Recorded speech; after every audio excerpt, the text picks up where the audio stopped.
Bom dia, está começando Calvinamente, Pastor Robson. Nessa manhã tenho a alegria de receber você no nosso episódio, mais uma vez aqui com o Felipe, para a gente poder gravar esse episódio, podcast que temos a alegria de receber hoje o nosso convidado especial, o Reverendo Jader. É assim, uma alegria indescritível para a gente. E antes de passar a palavra para ele, eu passo a palavra aqui para o Felipe, dar as boas-vindas. Muito obrigado, pastor.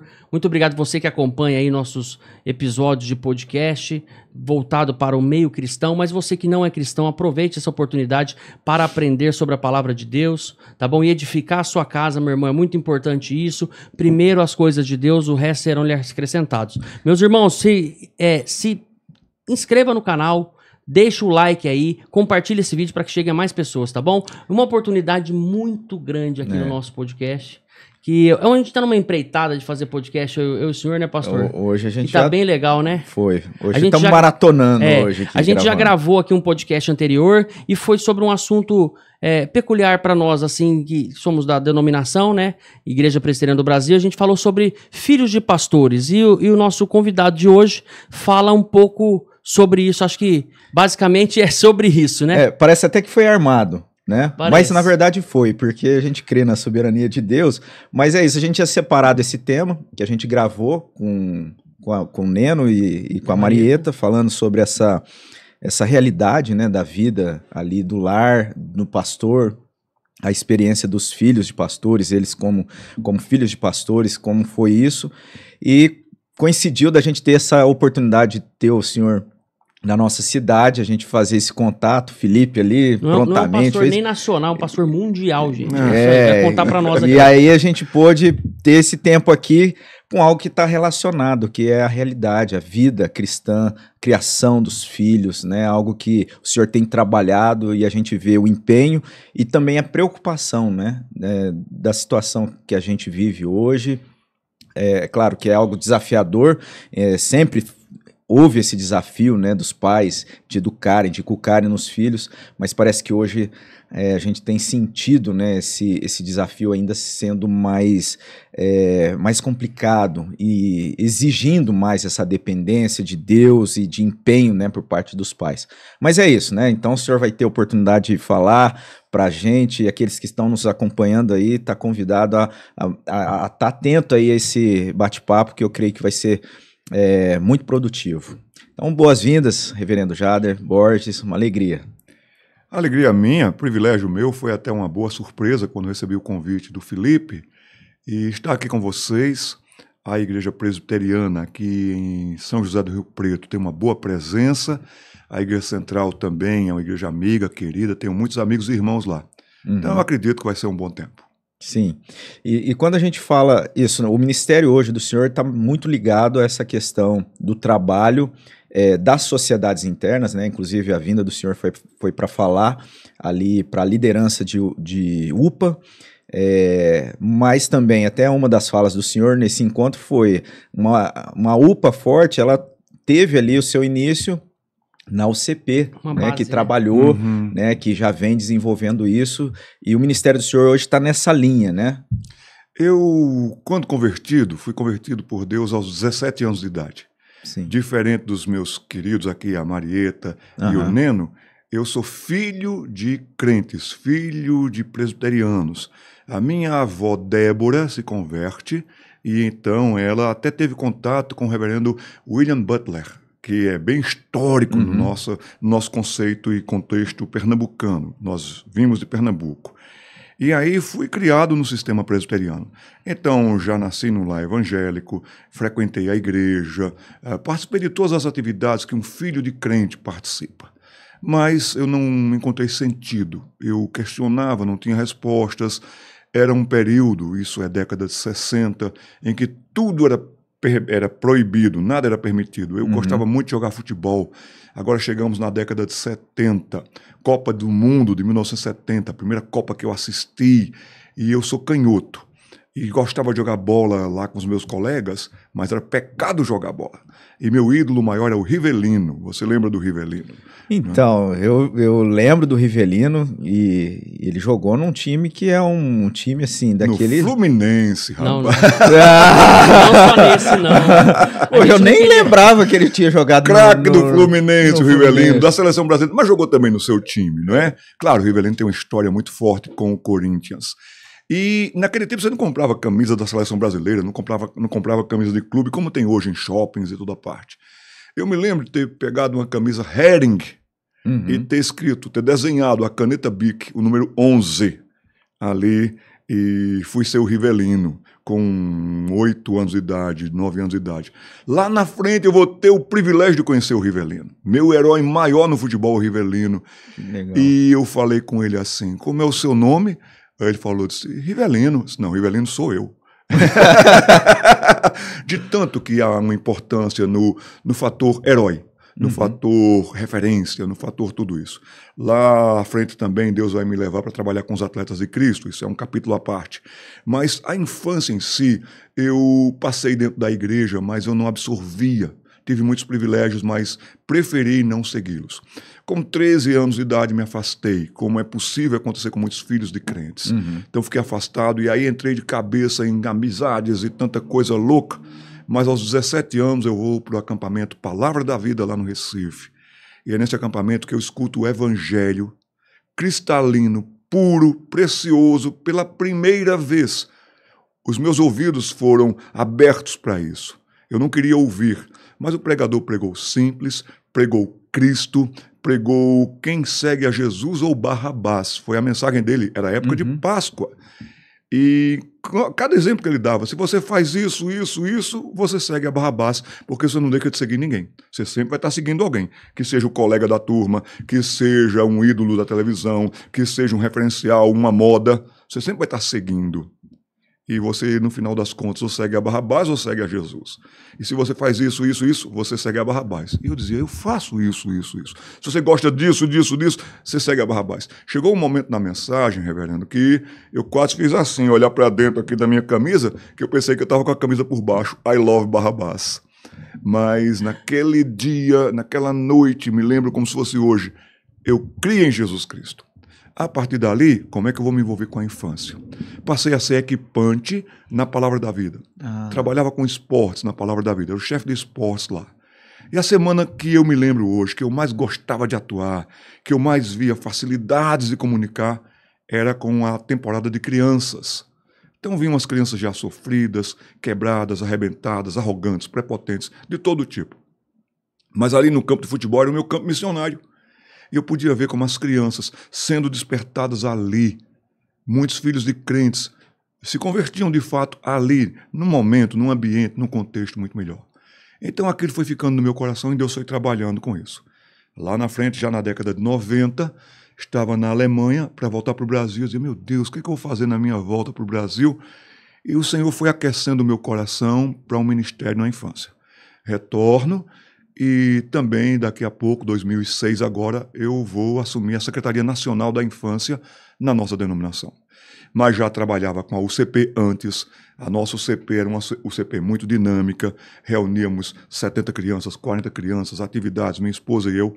Eu nunca fui secretário da infância sem antes não ter participado de UCP. Da igreja local ali. Na igreja local no Recife agora, né? Na primeira igreja presbiteriana do Recife. E isso como ministro já? Já como ministro, já como pastor efetivo, mas aos sábados nós tínhamos a UCP.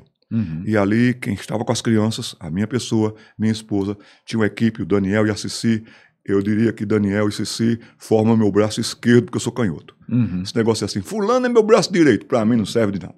Então, nesse aspecto, eles eram meu braço esquerdo. E fizemos um trabalho tão bonito ali. Hoje, passados 20 anos, aqueles meninos de 8, 9, estão com 28, 29, aquelas meninas também, estão bem casadas, estão bem empregadas, bem posicionadas, estão muito bem na fé e já atuam na igreja. Então, comecei a ver que se a gente trabalha dali, não é ensinando a criança no caminho que deve andar, não é incentivando a criança. E a fé infantil é uma coisa linda. A fé infantil ela é real, ela é firme, ela é forte, ela é confessante, ela é confiante. A nossa filha mais velha se converteu aos 5 anos de idade. A partir dali, minha esposa e eu fomos abastecendo a fé dessa menina. Hoje ela é praticamente uma doutora em química, atua em laboratórios químicos lá na França, dos maiores e melhores do mundo. E essa menina um dia me falou, já agora numa das nossas últimas conversas, pai, todas as vezes que eu entro num laboratório de química, eu vejo a grandeza de Deus, o poder de Deus. É impossível a química não falar de Deus. Então você vê, aconteceu desde a infância. Uhum. Então a fé chegando na infância, ela vai agora frutificar e muito. A filha do senhor que está na França, qual que é o nome dela? Perdão. Fernanda. Fernanda Borges. Só estou lembrando aqui que teve uma jovem da nossa igreja que foi para a França agora recentemente, está com 1 ano, e parece que é a filha do senhor que ajudou ela ali a se ajustar. Conversando com ela, com a Carol, ela falou, não, eu encontrei aqui filha do reverendo Jader Borges, ela me ajudou disso, aqui. Que lindo, eu lembrei agora que o senhor falou da França, eu falei assim, poxa, é verdade, a Carol foi para a França, ela estava deslocada lá, conseguiu contato, acho que a filha do senhor que ajudou ela lá a achar uma igreja e tal, e tá super bem hoje a Carol lá na França. Que coisa boa de ouvir. Que tinha um sotaque também diferente? Ela tinha vindo de Recife. Ela veio do Recife para Rio Preto, ficou um tempo aqui em Rio Preto, trabalhando numa empresa. Essa menina era do Recife, que conheceu a minha filha lá. Eu não sei se ela já conhecia a filha do senhor lá do Recife. Sim. Ou se ela conheceu depois que ela estava lá na França. Sim, mas essa moça que você falou, que encontrou com a Fernanda, ela era do Recife. Ela era do Recife.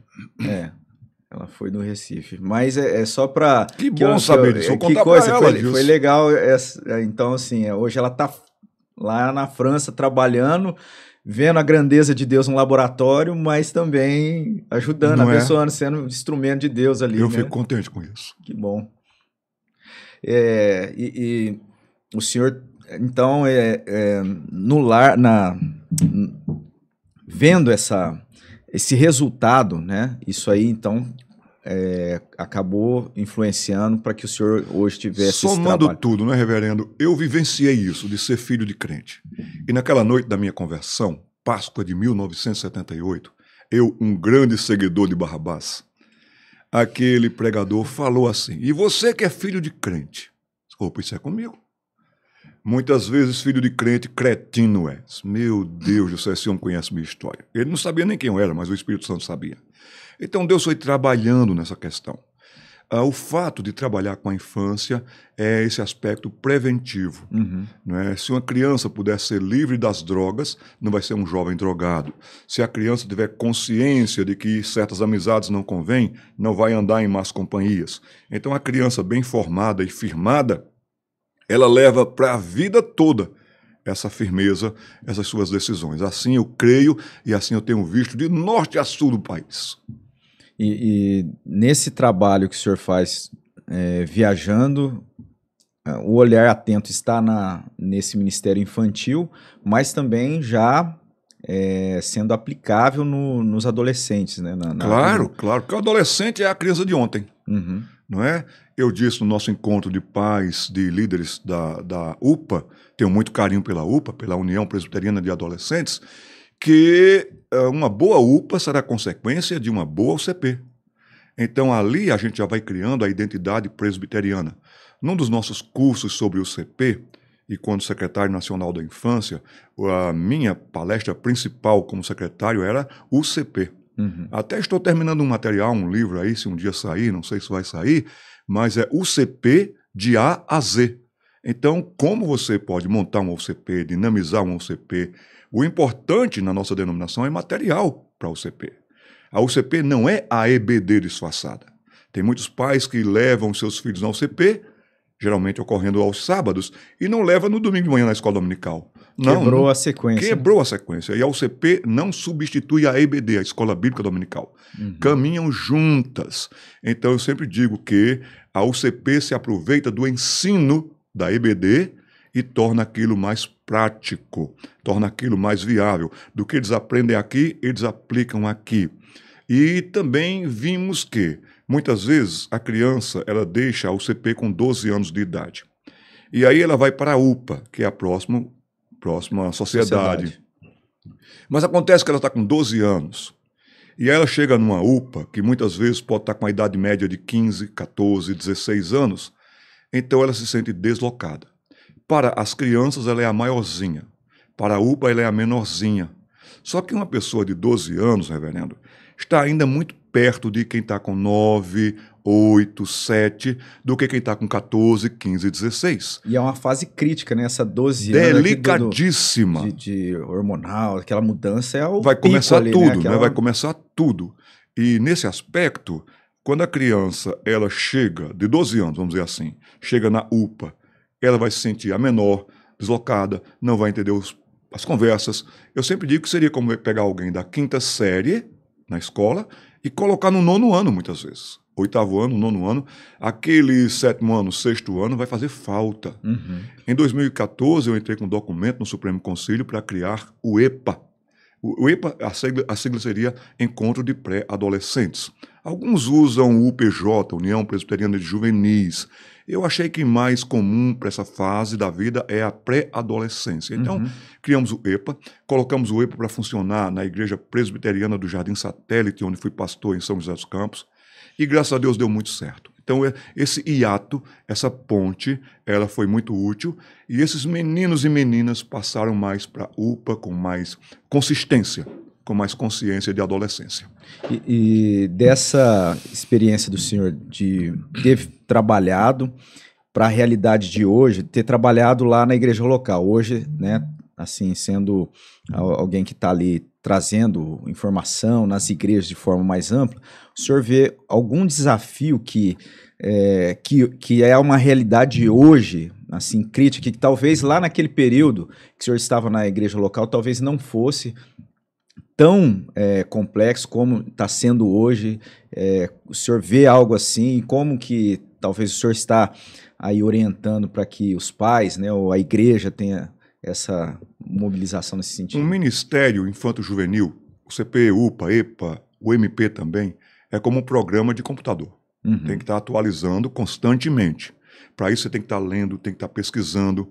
Por exemplo, eu leio muito o DSM-5 no caso, que é o diagnóstico de doenças da saúde mental. Sim. É o diagnóstico pediátrico dos Estados Unidos, para ver quantos casos, se você tiver acesso ao DMS-5, tá? Aí você pode adquirir nas livrarias online. É enorme a quantidade de casos que envolvem traumas, medos, fobias, tudo isso. Então, eu acredito que se você assume um ministério que foca na infância, você deve estudar a infância de hoje. Lhe dou um exemplo. O irmão é jovem, um adulto jovem, graças a Deus. Mas o senhor foi criança e adolescente. Sim. A sua infância e a sua adolescência, e com a infância e adolescência que você lida hoje, você vê que são séculos quase que de distância. E hoje, pastor, o que acontece é que o grupo mais atacado que tem é o grupo da infância. Então a infância hoje, ela é uma infância de família já no 2º divórcio, 3º divórcio. Chega em casa, o pai chega com uma nova mulher e diz: quem é essa? Essa aqui é a sua nova mãe. E esses aqui são seus novos irmãos. Então chamam até de patchwork family, aquela família de coxa de retalhos. E nesse aspecto, como a gente lidar com essas emoções? As nossas emoções ou nos ajudam ou nos afundam. Você não vai ouvir falar de trauma de criança, quanto você escuta falar de trauma de infância. A infância marca a alma. O que você é hoje de alegria, de sonhos, de felicidades, você traz da infância. E quando a infância é atacada ali, casamentos quebrados, os pais estão hoje bem distantes de dentro de casa. Esse aparelho aqui é muito útil para a vida, tornou a vida da gente muito fácil, mas ao mesmo tempo tornou a vida da gente muito difícil. Hoje nós temos casas e apartamentos que são verdadeiros bunkers. O pai está isolado num canto, a mãe está isolada no outro canto, o filho está no quarto o tempo todo. Há um fenômeno japonês seríssimo chamado fenômeno hikikomori, em que um garoto, por causa de eletrônicos, por causa de games, por causa de jogos, ele começou a ficar no quarto. E começou vou comer no quarto, não, estarei no quarto. E ele foi ficando no quarto. Esse fenômeno faz com que uma pessoa entre no quarto com 13 anos, 14 anos, 12 anos e não saia nunca mais. No Japão, estive no Japão faz, acho que uns 8 meses, preguei por lá um mês inteiro, tem gente que já está no quarto há 30 anos. Coloca a lista de pedidos. Eu quero isso, isso, isso, por debaixo da porta. Aí os pais recebem, fazem a compra do mercado e deixam na porta dele e batem ali. Aí o filho pega, abre logo e volta para o seu local. Então isso é uma coisa muito séria. A saúde mental infantil está perigosamente crítica. Nós temos ouvido falar muito mais de suicídio infanto-juvenil. Pastor, nós nunca tínhamos ouvido falar de suicídio de crianças, mas já está começando a ter uma estatística de suicídio infantil.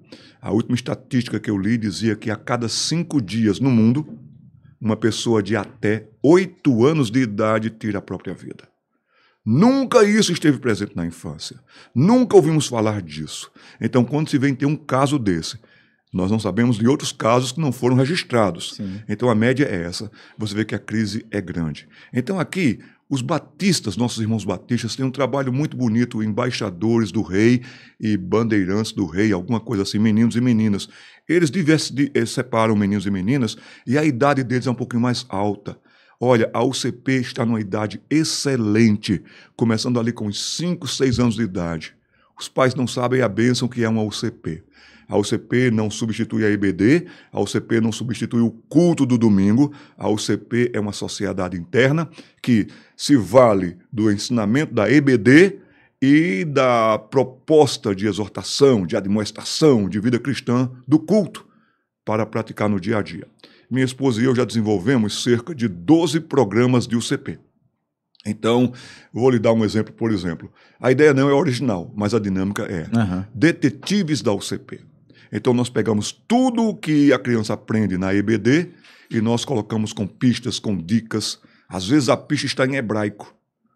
Aí a criança vai ter que pegar e vai ter algumas informações falsas ali no programa. Sim. E a criança vai ter que raciocinar.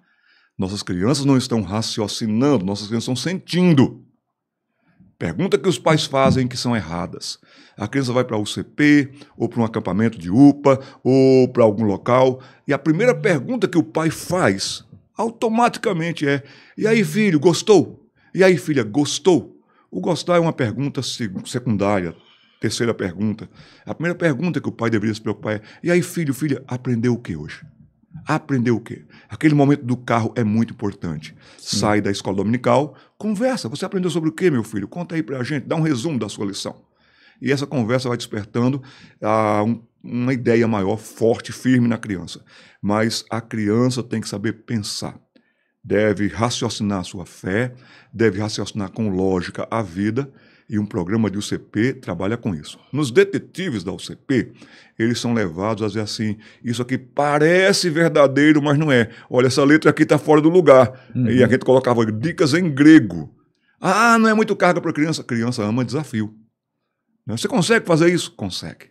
É o melhor cérebro, é a raça, é a força. Tanto é que veja o número de seguidores infantis que esses influencers têm hoje.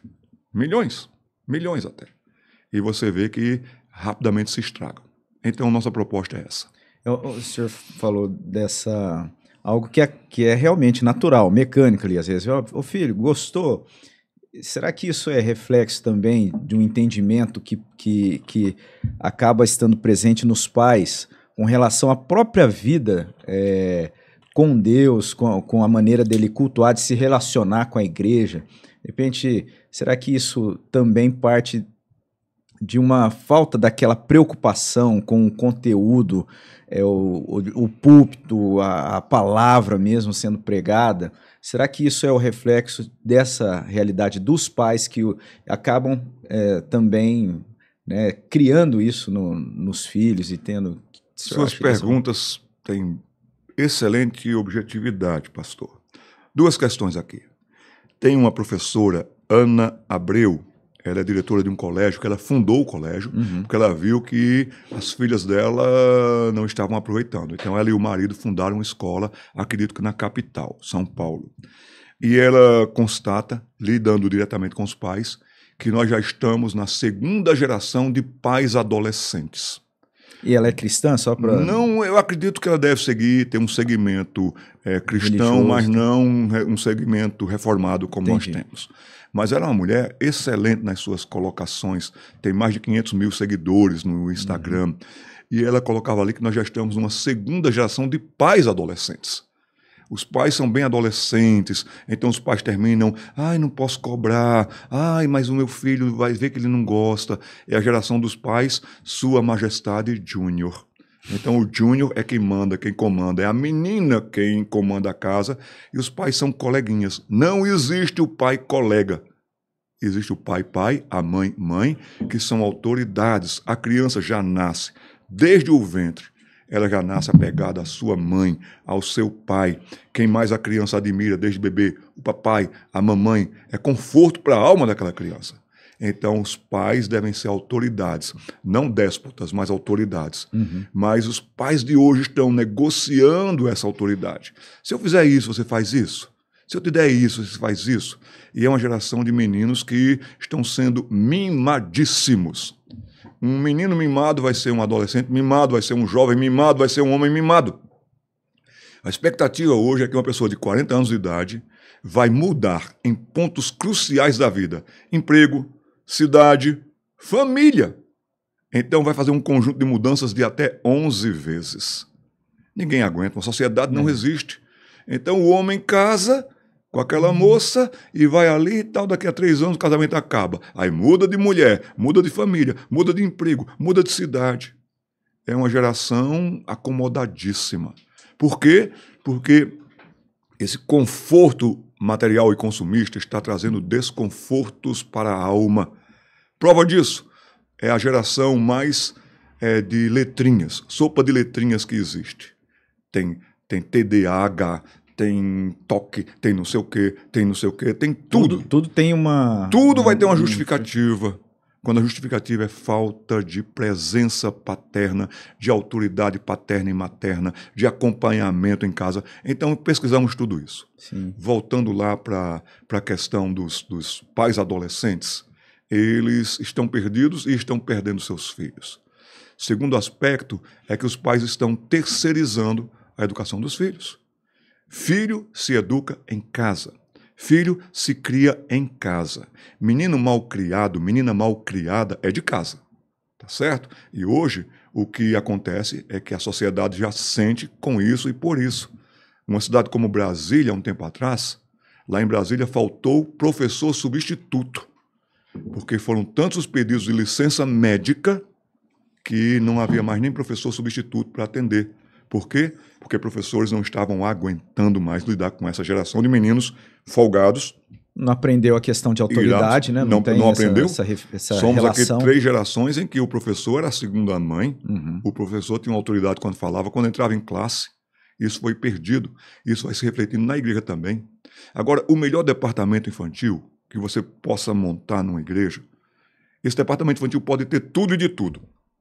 Pode ter o melhor cenário, ambiente, carteiras, pode ter tudo. Mas o melhor departamento infantil começa no púlpito. O pastor tem que ensinar, com certeza, o que a Bíblia diz para o homem ser pai, para a mulher ser mãe. Precisamos de mensagens que entrem nas nossas casas, nas nossas cabeças, nos nossos corações. Essa questão da relação, né, dos pais com os filhos, de amigão, isso aí a gente percebe, né? Até, não sei, o Felipe também, mais ou menos, a gente a mesma idade, assim. Isso parece que foi algo que veio sendo implantado, parece, acho que o cinema, tudo que a gente via, acho que trazia, né, aquele idealismo da família, uma família boa, seria aquela família que não tinha essa relação, essa distinção de autoridade, né? Isso veio sendo promovido por essa situação. Não sei se o Felipe vai se lembrar, mas tinha muito essa questão de filme mostrar, e parece que isso, pra gente que era educado naquele sistema antigo, olhava e falava, poxa, olha, né, já pensou se fosse assim? Mas a gente não tinha essa noção de como de que estava acontecendo, que a gente estava sendo ali, de certa forma, cooptado por uma maneira de pensar que não é a maneira correta, né? A maneira bíblica. E isso vai se desdobrando, vai se desenvolver de certa forma. Não sei se só isso, mas eu me lembro de sentir isso e aí perceber o erro disso depois quando a gente é pai e olhando a consequência disso, vendo tudo isso acontecendo na prática, né? Pastor, o inimigo, ele é astuto. A palavra de Deus nos diz na carta aos Coríntios que para que Satanás não alcance vantagem sobre nós. Então, vejam as gerações. Hoje, a geração do avô é uma geração que cresceu com a TV em preto e branco. É uma geração que, muitas vezes, os pais eram muito duros, até muito brutos. E esses, hoje, que já são avós, mas que foram crianças na década de 50, 60, muitas vezes os pais não tinham diálogo. Muitas vezes eram imposições cruéis, um despotismo dentro de casa. Então, eles começaram a criar os seus filhos assim, não, eu vou ser mais condescendente com os meus filhos, porque meu pai foi muito, arrochou demais o parafuso. Vou ser mais flexível. Vou ser mais flexível. E com isso, o equilíbrio é a posição mais difícil do mundo. Os pais erraram, que já eram geração também de outros pais que erraram. É mais fácil errar do que acertar. É mais fácil. Então, eles foram fazendo isso. Mas veja uma sequência aqui. Termina a Segunda Guerra Mundial, os países estão acabados, arrasados, a saúde mental, emocional e espiritual do globo está sofrendo. Então, vem a geração baby boomer, né? Aquela estouro de menino para todo lado e tudo. 7 filhos, 8 filhos, 12 filhos e tal. E atender a estes e tal ficou difícil de controlar. Mas o que eu lhe digo, na década de 50, o cinema entrou muito forte na sociedade. Muito forte mesmo. Já existia, mas a década de 50 ela é o período romântico do cinema. E as pessoas vão para o cinema. E os filmes românticos, os filmes de amor, mas embutido ali vem que o casal casado, de aliança, papel passado, era um casal infeliz, era um casamento infeliz. Então isso invade as novelas também. E as novelas durante os anos 50, 60, 70, 30 anos de filmes e novelas mostrando que o homem casado era um infeliz, só encontrava felicidade quando tinha um amante. E vice-versa, a mulher era uma sofrida no casamento que só encontrava felicidade quando tinha um amante. Então isso ficou muito marcado, principalmente na década de 60 agora. Vai ter aquela liberação sexual, vai ter aquela questão de a pílula anticoncepcional e o que era arrochado aqui, afrouxou aqui. E agora vem situações que se perde o controle, vem as drogas. Então esse efeito, anos 50, 60 e 70, anos 60, com a questão dos jovens procurando, faça amor, não faça guerra, tudo aquilo. Então a coisa vai juntando. Anos 80, o investimento agora é na pessoa do adolescente. Até então o adolescente era um menino crescidão, uma menina crescidona. Até um termo assim que não era tão comentado, a questão de adolescente, né?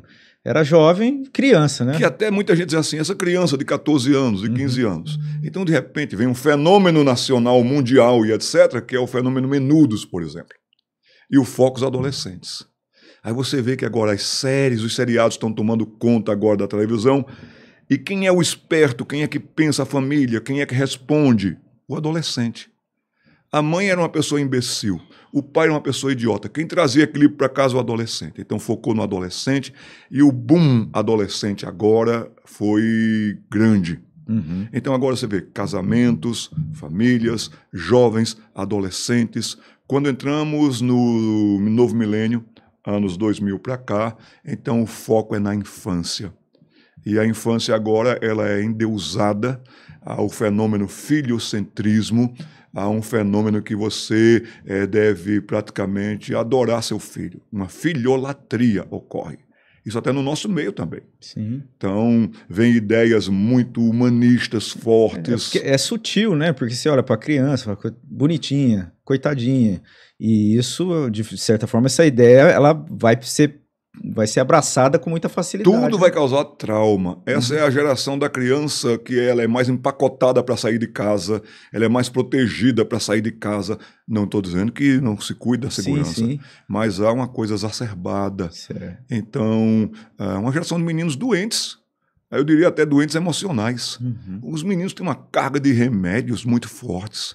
Qualquer coisa hoje é medicamento. Estava vendo um post de uma psicóloga muito consistente, muito consciente, e ela, com seu filho na escola, ela disse que a classe de 18 meninos, só o filho dela e um outro garoto não tomavam medicamento. 18, 16 tomavam medicamentos. Idade, 11 anos de idade.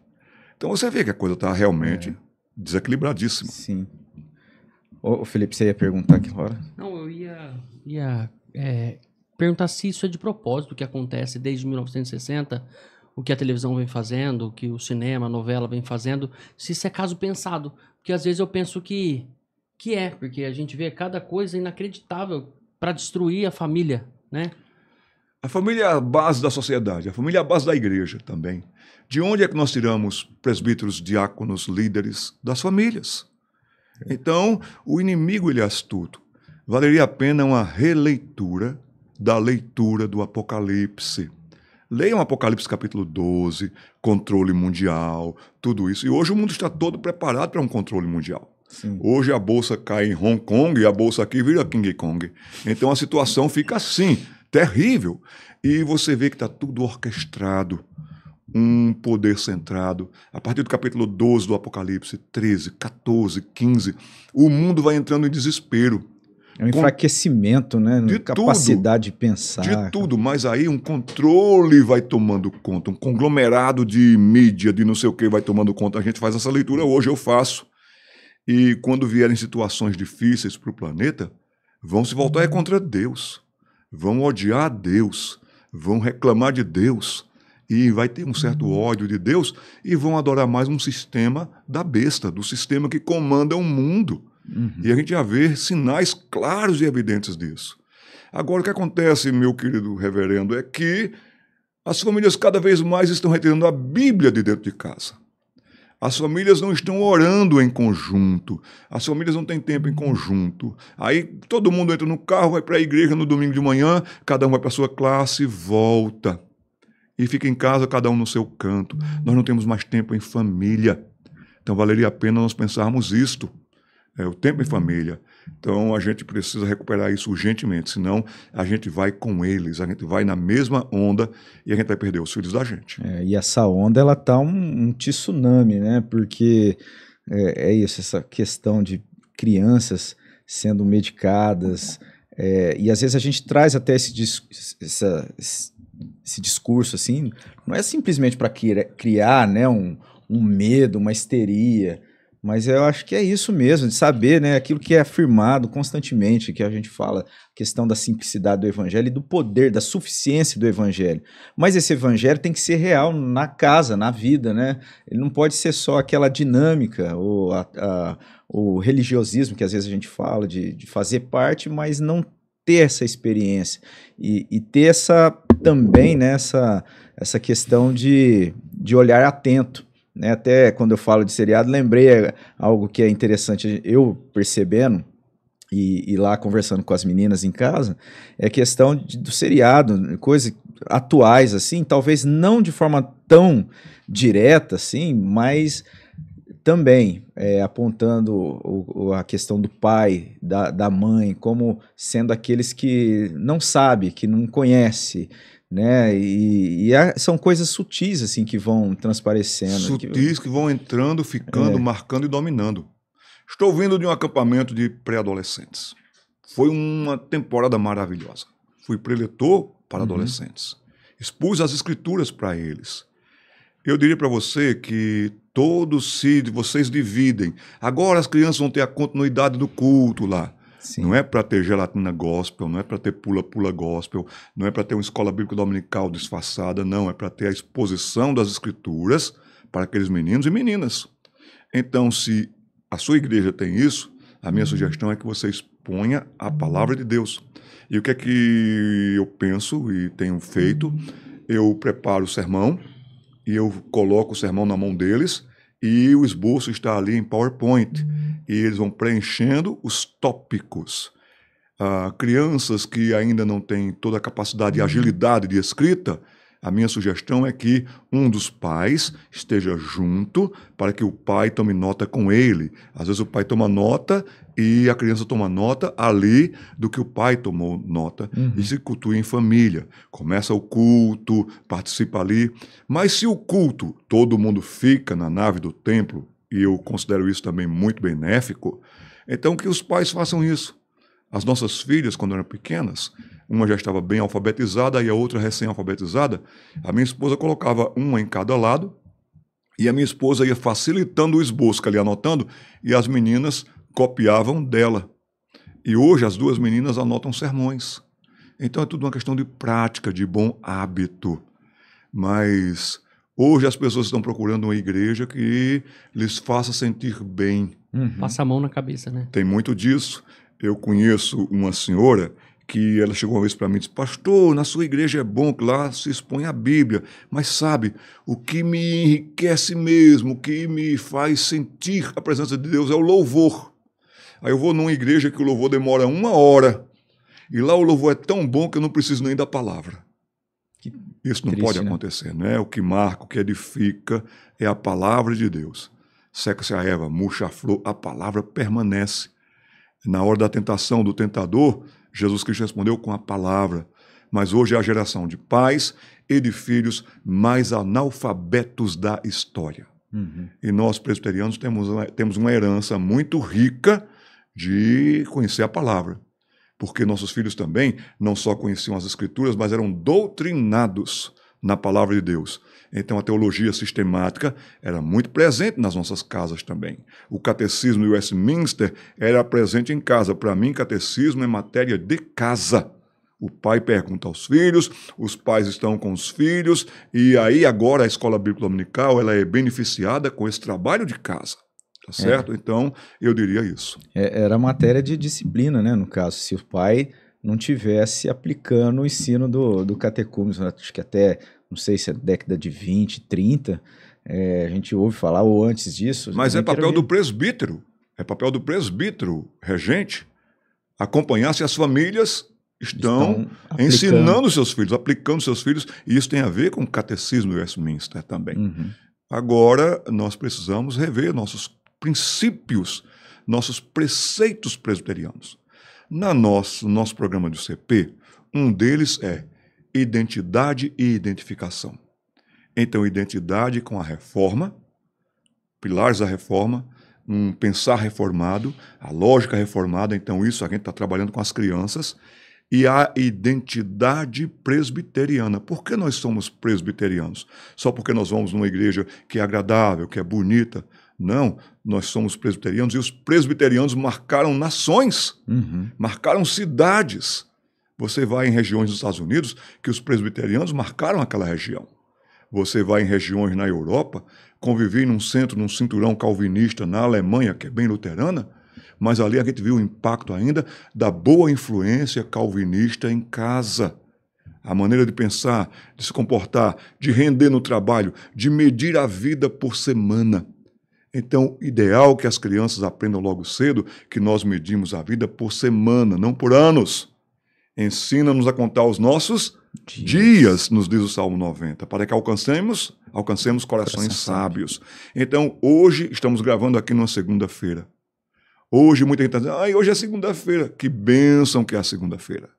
Então aí nós medimos por segunda, terça, quarta, quinta, sexta, 6 dias nós trabalhamos, nós atuamos no Shabat do Senhor. Aí nós nos reunimos ali para agradecer o que aconteceu na semana e pedir ajuda, orientação e socorro para a semana que vem. Mas você pode ver ali o que você fez na segunda-feira e você diz assim, poxa, meu projeto de segunda-feira foi bom, foi bem feito, louvado seja o Senhor. Para que quando chegar no 7º dia, no Shabat cristão, você dizer assim, poxa, a semana rendeu, a semana foi boa. Ou você educa o seu filho nisso, ou o celular vai sugar o tempo do seu filho. Tem pais entregando o celular, pelo menos está em casa, mas o mundo está entrando mais rápido na mente dele do que ele imagina. Filho jogando games, filhos viciados em games. Tem casos de internação, necessidade de internação nos Estados Unidos. Tem clínicas para viciados em games e em celular. Há uma estatística que parece até que já aumentou, que uma pessoa vai passar e perder, o verbo é esse, 7 anos olhando tela de celular. 7 anos. Antigamente, a gente chegava num pátio de escola, era aquele barulho. Quem era vizinho de escola sabia quando era hora do recreio, porque era uma barulhada que tomava conta de quarteirão. Brincando, correndo, saltando, e essas coisas todas, não é? Mas hoje, quando a escola libera o celular, aquele silêncio na região. E o tempo todo está sendo esse tique-tique nervoso de olhar celular, até nós mesmos. Que triste. Isso, né? tem que ser considerado urgentemente. Mas o senhor colocou essa dinâmica, né, de organização semanal e às vezes são um aspecto bíblico, né, igual o senhor trouxe Salmo 90, ensina-nos a contar os nossos dias, e de repente a gente vê alguns pensamentos que despontam hoje na parte de gestão pessoal, que o pessoal acompanha como se fosse algo, né? Poxa, olha, vou seguir isso aqui, esse programa. Pois é. Porque isso aumenta a minha produtividade. Pois é. E tá lá na Bíblia, né? É algo que a gente deveria estar ali atento e às vezes não. Parece que isso passa assim. E como é fundamental e como é digno da gente olhar mesmo com atenção, assim. Quem tem a primeira palavra na sua casa é a Bíblia ou é a psicologia positiva? Ou é o humanismo presente? Quem tem a última palavra na sua casa? Não porque eu vi um podcast, porque fulano falou. A gente tem que começar com a Bíblia, continuar com a Bíblia e terminar com a Bíblia. A palavra de Deus, ela é viva e eficaz. Ela penetra aonde psicologia não entra, onde pedagogia não entra. A palavra de Deus entra porque o Espírito Santo leva e conduz. Que maravilha. Então a gente está deixando isso de lado. Uma coisa que eu diria, pastor, aproveitando a presença desse podcast tão urgente, tem muito pai escolhendo o culto. Só vou no culto da noite, só vou no culto da manhã. Nós temos um privilégio no nosso país, que é podermos nos reunir no domingo de manhã, domingo à noite. E sempre iremos aprender. Mas eu estou muito cansado para ir na escola dominical de manhã. Está tirando a escola dominical do seu filho e o seu filho da escola bíblica dominical, que é o momento que ele tem de aprender a manusear bem a palavra da verdade. Lá na frente a gente vai ver uns meninos analfabetos de Bíblia numa juventude. Eu estava dando aula numa classe de 11, 12 anos e disse, vamos abrir o Evangelho de João, que as crianças com 11, 12 anos já devem saber todos os livros da Bíblia, já devem saber da cronologia da Bíblia, porque é prático e a melhor mente que tem para absorver é a mente infantil. Aquele garoto, filho de um presbítero, e o presbítero tem que cuidar bem da sua casa, ensinar bem a palavra de Deus em casa. Foi olhar e procurar o livro de João no índice. Não pode um negócio desse. Então a gente já sabe que mais ou menos no meio da Bíblia está o livro de Salmos, para cá tem, para cá vem. Então a gente tem que ter esse cuidado. O papel feminino das mães. Mães que me escutam, vocês estão querendo ganhar muito dinheiro, ganhar o mundo, vocês estão querendo provar que vocês sabem, vocês são e vocês sabem, mas tem muitas mães perdendo os seus filhos, porque até os 7 anos de idade a presença materna é preponderante para o menino e para a menina. Lhes dou provas bíblicas disso, lhes dou.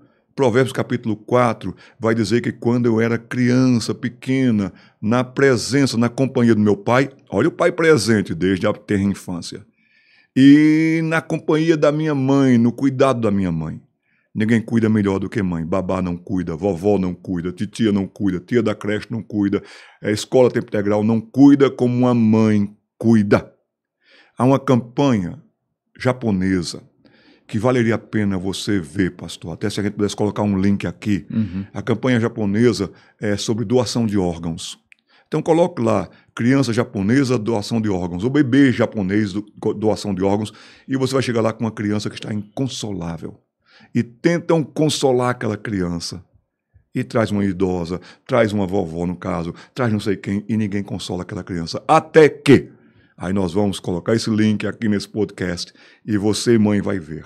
Salmo 131, Davi diz, eu estou aqui numa situação tão difícil, mas o Senhor me faz aquietar a alma, como uma criança que acabou de mamar no colo de quem? Da sua mãe. Tal é minha alma para contigo. Esse aspecto alma infantil e alma da mãe é um mistério tremendo da glória e da graça de Deus. Eu dou mais um exemplo. Aí seu filho cresceu. Seu filho agora vai fazer um estágio na Finlândia. Está um garoto aí de 28 anos, 30 anos, foi mandado pela firma para a Finlândia. Você está aqui em São José do Rio Preto. Se o coração daquele menino se entristecer lá na Finlândia, a mãe entristece aqui. Alguma coisa acontece e ela para e ela ora pelo seu filho. Meu filho, puxa, essa ligação de coração é tremenda, é um mistério maravilhoso. Mãe, não entregue seus filhos para outros na fase infantil, na fase da meninice. Você é muito importante para o seu filho. E o pai está presente também. Muito bom, reverendo Jader. É muito ensino. Agradecer. É muito ensino que, se a gente seguir tudo que esse homem já estudou e passa para as igrejas, a gente eu achei vai assim, dar tudo certo. A gente estava falando dessa sutileza, até eu citei essa questão, né, que a gente vê informações que às vezes são consideradas de relevância. O pessoal hoje, influencer, né, traz muitas coisas e as pessoas vão buscar, né, informação.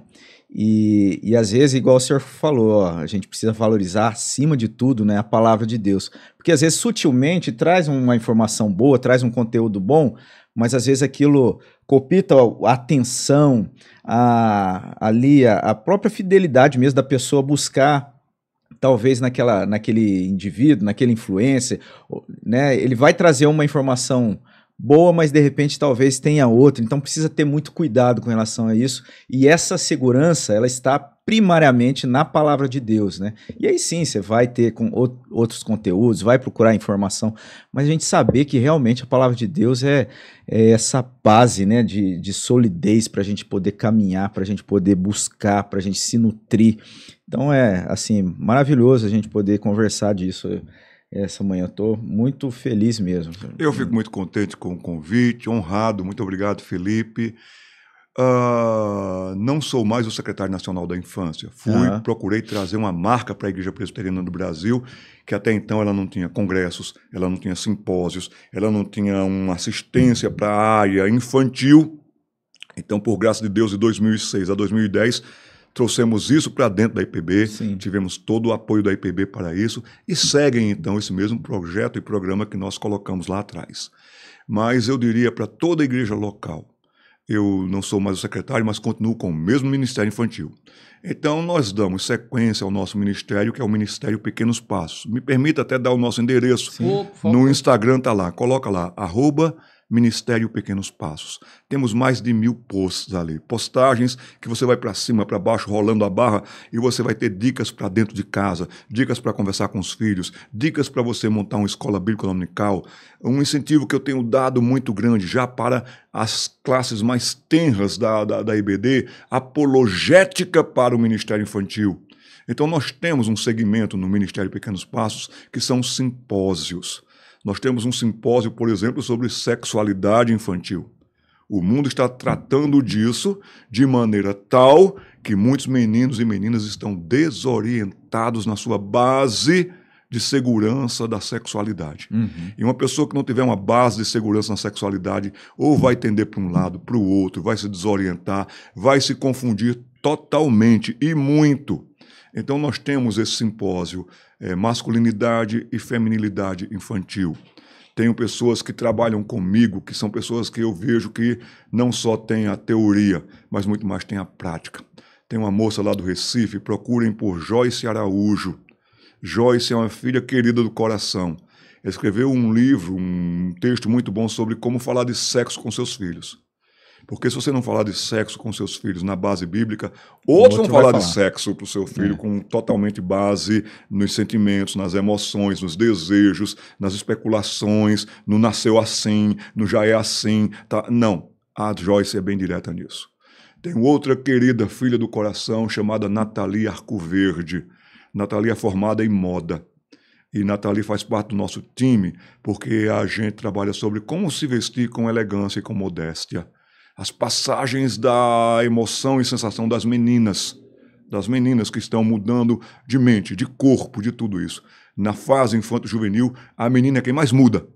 O garoto vai ficar com aquela voz de desafinação, afinação e tudo, mas as mudanças corporais, hormonais das meninas, e está faltando orientação quanto a isso. Tem uma pessoa muito querida nossa, Irene Costa, lá de Goiânia, Goiás. Procurem por Irene Costa no Instagram. Vão anotando aí, pessoal, que, né, esses nomes aí. A Irene trabalha muito com mães. É uma conselheira de mães. Agora, se vocês forem procurar por Irene, Irene não passa pano em ninguém, não passa mão na cabeça de ninguém. Ô, mulher direta e bíblica, é você, Irene. Espero que esse podcast um dia você escute. Tem uma pessoa que trabalha com adolescentes. Estou falando só das moças agora. Sim. Temos também rapazes que trabalham conosco, homens que trabalham conosco. Mas Leninha Maia. Eu sou uma pessoa que agradeço a Deus por ter contado com a Leninha Maia quando secretário. Uma moça que também tem muita preocupação com a alma e com a eternidade das crianças. Fala muito bem para adolescentes. Essas pessoas são presbiterianas, estão dentro da Igreja Presbiteriana do Brasil. Eu desafiaria os irmãos aqui em São José do Rio Preto para incluírem no presbitério ou no sínodo simpósios, mas tem igrejas que têm um conselho com autonomia suficiente para fazer o seu próprio simpósio. Nós estamos muito mais correndo atrás do que correndo na frente. Então, a igreja de vocês e um potencial que tem lá dentro, pastor, o reverendo Misael é um querido amigo, o conselho, conheço presbíteros lá de vocês também, caberia ter um simpósio sobre a infância, temas da infância, mas temas práticos. Chega de uma teoria cansativa. Prático, como é o evangelho na prática? Eu encerro minha fala aqui com vocês, porque eu falo demais. Não, pode tá, encerrar, não. A gente tem prazer aqui. O pastor falou bastante, tem mais algumas questões, mas quer terminar a frase? Eu tenho uma amizade póstuma, de gratidão por um homem que eu sou fã dele, Dr. Issami Tiba. Dr. Issami Tiba não era cristão. Issami com C cedilha, né? Issami com C cedilha. Muito obrigado, Felipe. Dr. Issami escreveu vários livros. Eu indicaria e recomendaria os livros do Dr. Issami Tiba. E uma vez estava conversando com o Dr. Issami. É psicologia, né? Ele era psiquiatra para adolescentes, tá certo? Mais direto, objetivo. Amor, Disciplina na Medida Certa é um livro dele. O que todo jovem precisa saber sobre a maconha. Quem ama, educa. São livros maravilhosos dele. E dentro dessa toada, uma vez, estava sentado com ele, conversando com ele. Doutor Issami, seus livros são bíblicos. Seus princípios, suas propostas, todas elas têm base bíblica. Ele que vinha de uma origem, ele era filho de um monge budista. Ele falou para mim, Jader, é mesmo? Mas a Bíblia é um livro maravilhoso, é um livro que formou o Ocidente, é um livro tão bonito, você me deixa assim, lisonjeado, dizendo que a Bíblia, que meus conceitos ali são bíblicos. E eu dizia, doutor, e se o senhor ler a Bíblia, vai escrever melhor ainda. Vai escrever melhor ainda. No final das contas, a sabedoria está na palavra de Deus. Quem nos formou e fez, sabe como nos formou e fez. O homem se desviou, mas hoje cada vez mais estão tentando desviar o homem mais cedo, o menino e a menina. A menina, a mulher mais cedo. E quanto mais você tiver uma presença bíblica, de oração, uma igreja que acolha. Na nossa igreja em São José dos Campos, percebi que alguns pais estavam desorientados.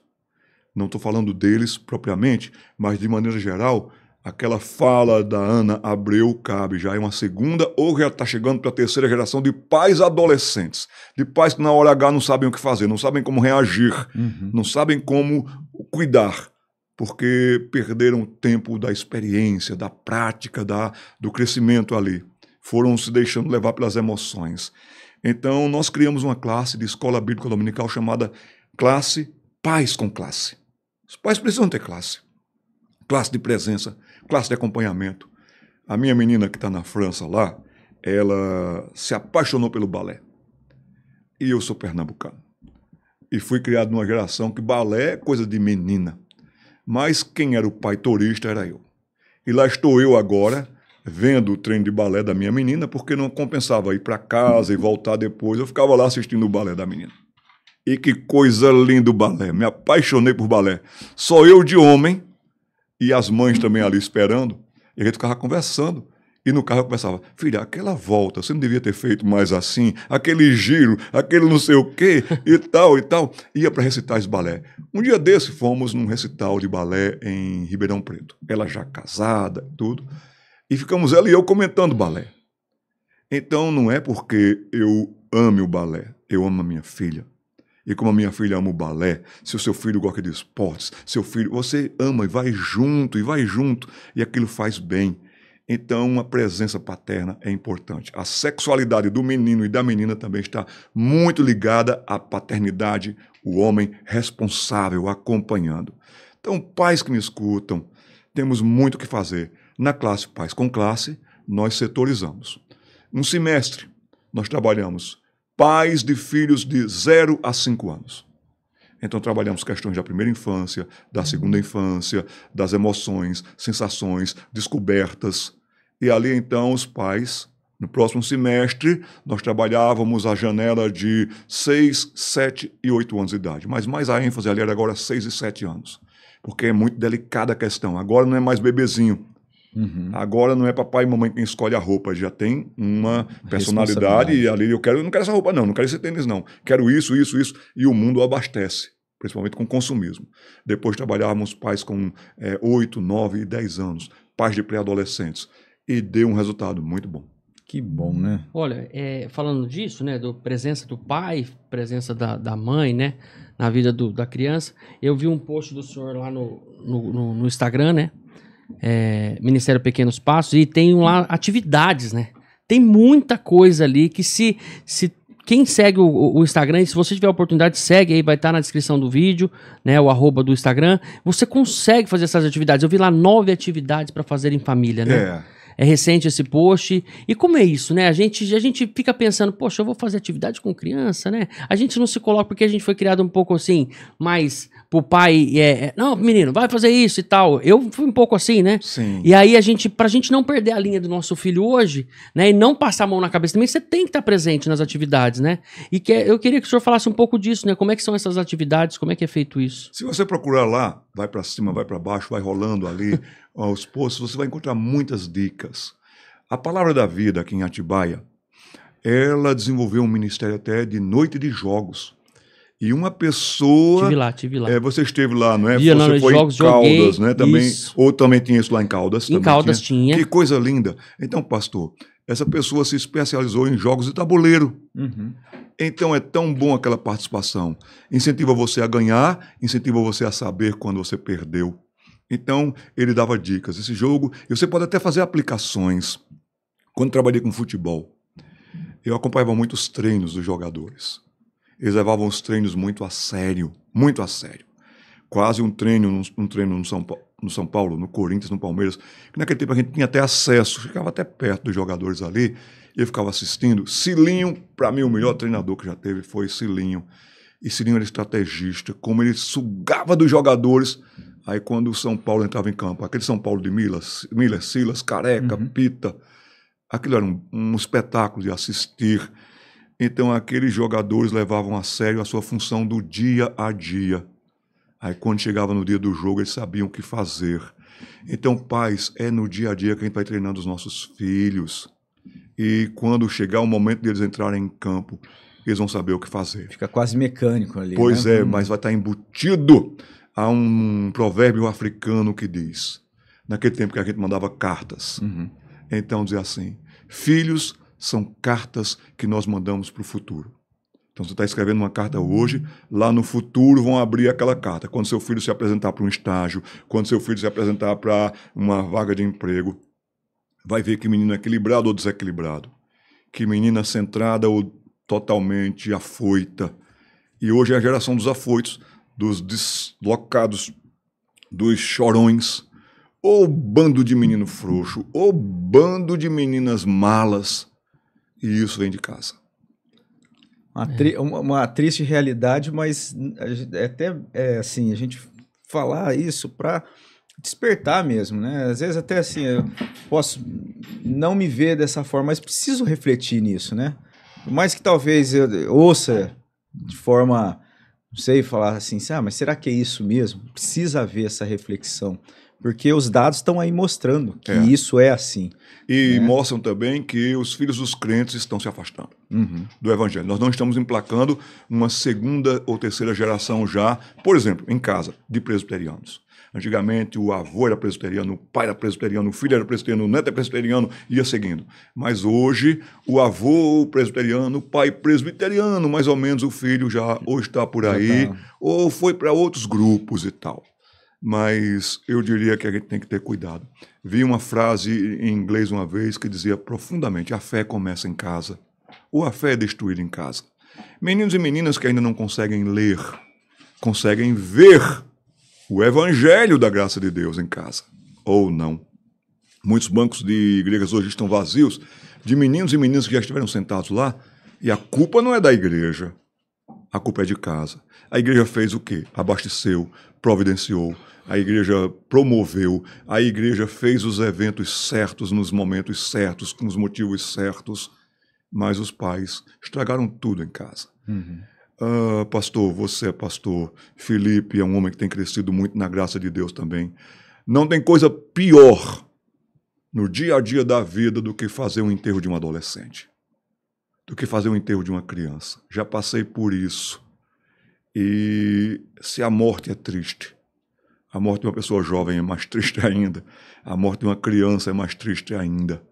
Mas se é para viver sabendo que um dia vai morrer. Aquela criança de 6 anos, se ela viver e chegar a 96, 90 anos de investimentos, de sabedoria, de acompanhamento, quando o pai e a mãe já partirem, outros vão dar continuidade e ele vai repetir o que ele disse assim: aprendi com meu pai, aprendi com a minha mãe. Precisamos de pais mais presentes, precisamos de um púlpito mais consistente ensinando a família, precisamos de uma teologia mais prática. A Bíblia diz, Billy Graham dizia muito, a Bíblia diz, a Bíblia diz, a Bíblia diz. É o que nós precisamos, é o que eu oro, é o que eu tenho feito viajando por esse Brasil. Tento ir lá para os rios amazônicos, lá para os rios paraenses. Às vezes entro num barco, fico 20 horas dentro de um barco para chegar num lugar pequeno, pequeno mesmo. Mas ali eu já sei que a influência da internet, essa máquina aqui já chegou ali, e eu não vejo mais diferença entre um ribeirinho lá no Pará, de uma criança daqui de São José do Rio Preto e de uma criança do Rio de Janeiro. Equalizou tudo. Tenho orado por São José do Rio Preto. Tenho planos para São José do Rio Preto pelo Ministério Pequenos Passos e vou contar com vocês para a gente executar esses planos. Luiz Palau, uma vez eu estava ouvindo Luiz Palau, o grande pregador argentino, pregar, e ele disse: tenham grandes sonhos. Façam desses grandes sonhos grandes orações e estejam dispostos para grandes realizações. O polo que São José do Rio Preto é para atender essa região aqui. Então já estou desafiando os nossos irmãos da igreja do Diniz, a igreja que eu preguei ontem, qual é o bairro? A Maceno. Segunda igreja. E a segunda igreja, e pela amizade que eu tenho com a primeira igreja também, com demais irmãos aqui, eu estou desafiando a gente, quem sabe em julho, ter um encontro com pais. E o tema é: e se o profeta Ageu passasse uma semana lá em casa?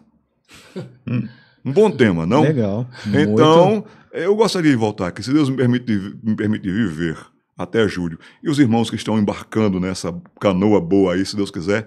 E se o profeta Ageu passasse uma semana lá em casa? Um livro tão curto, um livro com tão poucos capítulos, mas tem tanto a dizer. Por quê? Porque a palavra de Deus é viva, é eficaz e penetra. Profeta Ageu tem muito a nos dizer. E quem sabe vai passar uma semana na sua casa. O que é que ele iria escrever a partir da sua casa? De bom ou de se arrependam e se voltem para o Senhor? Essa é a nossa proposta. Muito bom. Reverendo, eu tenho a agradecer. Felipe, você tinha algo ainda? Normalmente a gente fala, eu estou satisfeito, né? Não, mas eu não, eu preciso de mais. E outra coisa, o pastor até pregou ontem, e isso é muito importante, a gente sempre escuta isso, que é preciso saber viver, mas é preciso saber morrer bem. Né? Isso é uma lição que eu peguei para mim ontem, e para você morrer bem, você tem que passar por tudo que Cristo deixou para nós e que Deus deixou na palavra dele. A gente tem que seguir isso dessa forma. Né? Porque a gente só pensa em viver. Às vezes não pensa, nossa, um dia eu vou morrer. E para deixar um legado e para ser uma testemunha de Deus, de Cristo nessa terra, você tem que saber morrer bem, né? É isso. Viver é Cristo. Paulo dizia isso porque ele estava sempre ali, né? Não é. Preparado. E o morrer é lucro. Exatamente. Não é? Tem muita gente que vai morrer na dívida. Na dívida. Para com os seus. Foi um privilégio para mim ter participado desse podcast. Muito obrigado. Agora eu tenho que aquecer as turbinas e voltar para Ribeirão Preto City. É São José do Rio Preto invertido, porque todo mundo faz essa confusão, né? Você tá fora de Ribeirão, de São José do Rio Preto. Você fala São José do Rio Preto. Ah, eu passei lá em São José do Rio Preto. Você passou? Passei. Faz assim. Aí você vai ver, não, é Ribeirão Preto. Ribeirão Preto. E às vezes as pessoas confundem São José, né? Aí, aí fala São José. O senhor tá no Triângulo Paulista, então, né? São José Sou paulista de coração. Sou paulista de coração. Nasci em Pernambuco, tenho uma identidade pernambucana, meu sotaque pernambucano, mas minha mente, meu coração, meu amor é pelo estado de São Paulo. Tanto que eu sou São Paulino. Ai, todo mundo. Ninguém é perfeito. Ninguém é perfeito, mas... Vamos terminar, né? Ainda mais depois dessas semanas para trás aí. Que foi vamos mudar de assunto. Então. Vamos terminar em paz. Vamos. Pastor, a gente retomou o nosso sono letivo, né? E aí não podia ser diferente. No podcast passado a gente deixou uma lembrança para o nosso convidado. O senhor vai levar uma lembrança nossa, com a nossa cara. Podcast, tá vendo? Tá quentinha? Tá quentinha. Pensei que tinha tomado café nela. Por ela tá quentinha. A gente tem uma outra lembrança com o senhor também de Avatar lá, ó. Rapaz! E essa aqui, olha isso. 2 canecas, café da manhã e o café da tarde. Você achou que é pouco? E agora essa daqui já é do... Como ele falou que ele vai estar muito aqui, né? Eu acho que eu não vou deixar ele em paz. Eu vou fazer parte desse projeto quando o senhor vai estar muito aqui. Amém, meu irmão, amém. E aí ele já ganhou a caneca do podcast dele, Ministério Pequenos Passos Podcast. Ministério Pequenos Passos. O Felipe tem sido muito bondoso. Colocar aqui, daqui a pouco eu consigo fazer uma pirâmide de xícaras. O Felipe está dispondo aqui o estúdio dele, né? Para a gente também gravar áudios. Nós temos um podcast. Se me permitirem também dizer, por favor. Nós temos um podcast, mais de 70 devocionais no livro do Deuteronômio, que foi o livro que Jesus foi educado quando criança, pré-adolescente, ali também. E quando ele respondeu às tentações, que ele dizia, está escrito, se referia ao Deuteronômio ali também. Então nós temos uma dinâmica boa ali. Estamos começando, e vamos começar nesse estúdio aqui com... Aí vai ser áudio e vídeo. Eu quero entrar nesse projeto aí pra gente fazer de áudio e vídeo, não aparecer. Aí. Mas o podcast Pequenos Passos, coloca lá na sua plataforma, Spotify, por exemplo, coloca lá Pequenos Passos Podcast. E você vai encontrar mais de 70 devocionais ali no livro do Deuteronômio, para crianças, para a família. Faça junto. Tem o Deuterocaderno. E você vai ter que fazer um trabalho bem bonito. Você vai encapar um caderno, vai chamá-lo de Deuterocaderno. E vai guardar o Deuterocaderno para ser motivo de conversa sempre. Agora nós vamos entrar com o Levítico Caderno, porque nós vamos fazer Levítico para crianças. Por falta de conteúdo, né, os pais não vão poder dar justificativas de deixar de trabalhar, de fazer, de estar se dedicando, né, a esse ministério de pais. Né? Olha aí. Linda caneca, muito obrigado, viu, vocês. Fazemos na hora aí. Um pouquinho, só para demonstrar um pouco da nossa alegria de receber o senhor. A gente sempre encerra o nosso podcast pedindo para o nosso convidado fazer uma oração. Ele já começou, né, orando.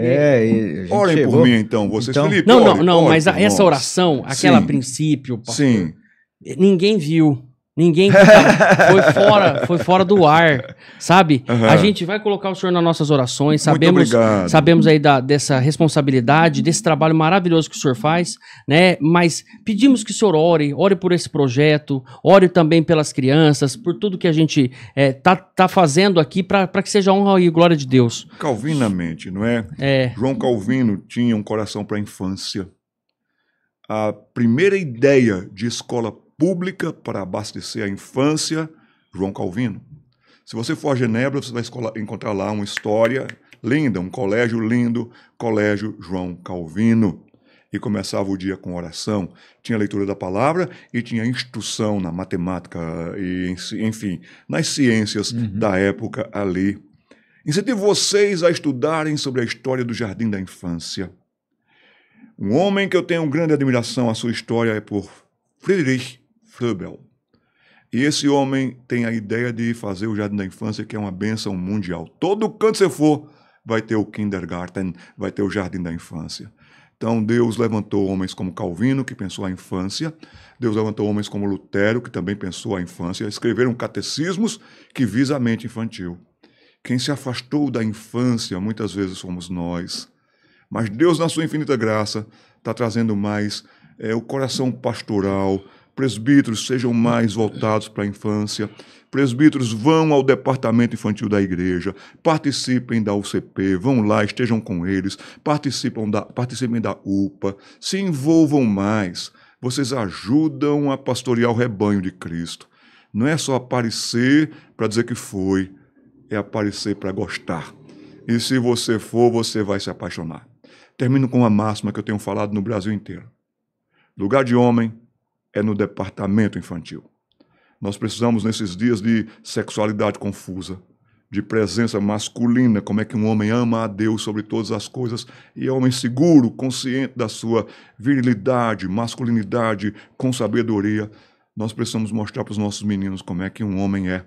As meninas precisam ver como é que um homem é. Um homem que teme ao Senhor.